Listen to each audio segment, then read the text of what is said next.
আসসালামু আলাইকুম, সবাইকে আরেকটি নতুন ভিডিওতে স্বাগতম। আশা করছি সবাই ভালো আছেন। আলহামদুলিল্লাহ আমি ভালো আছি। তো বন্ধুরা, ইতিমধ্যে আপনারা সোশ্যাল মিডিয়ার মধ্যে দেখতেছেন দুবাইয়ের ভিসা খোলা হয়ে গেছে। আসলে সেটা কতটুকু সত্য এবং কি দুবাইতে এখন নতুন কোনো লোক আসতে পারতেছে কিনা, তো বাংলাদেশ থেকে বা দুবাইতে এখন কি কি ভিসা হচ্ছে আজকের ভিডিওতে সম্পূর্ণভাবে জানাবো। যারা কোনো আমার চ্যানেলটি সাবস্ক্রাইব করেন সবাই চ্যানেলটি সাবস্ক্রাইব করবেন। বন্ধুরা, কথা না বাড়িয়ে ভিডিওটি শুরু করা যাক। তো বন্ধুরা, বলতে চাই বাংলাদেশিদের জন্য যে লেবার ক্যাটাগরি ভিসাগুলো ছিল সেগুলো ইতিমধ্যে স্থগিত হয়েছে। তার মধ্যে হচ্ছে ক্লিনারের ভিসা, তারপর হচ্ছে আপনার রেস্টুরেন্টের ভিসা, তারপর হচ্ছে আপনার বিল্ডিং কনস্ট্রাকশনের ভিসা। এই ধরনের যেগুলা আপনার লো কোয়ালিটির যেগুলো ভিসা ছিল, বিশেষ করে বাংলাদেশিদের জন্য অনেক আগে থেকে স্থগিত ছিল, এখনো খুলে নাই। ঠিক আছে।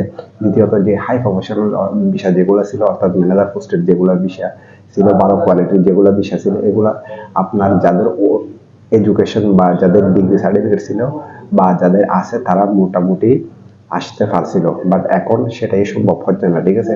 তো সেটাইও হয়তো বা কিছুদিনের মধ্যে, এখন সাধারণ কমা চলতেছে দুবাইতে। তো সাধারণ কমা শেষ হওয়ার পর আবার পুনরায় বাংলাদেশিদের জন্য যে ক্যাটাগরির ভিসাগুলো ছিল আছে বা সেগুলা পুনরায় আবার চালু হওয়ার সম্ভাবনা আছে।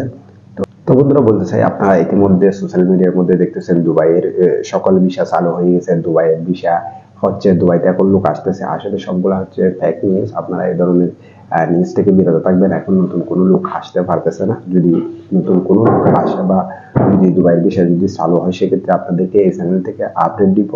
তো সঠিক তথ্য পাওয়ার জন্য আমার চ্যানেলটি সাবস্ক্রাইব করে পাশে থাকবেন। ধন্যবাদ।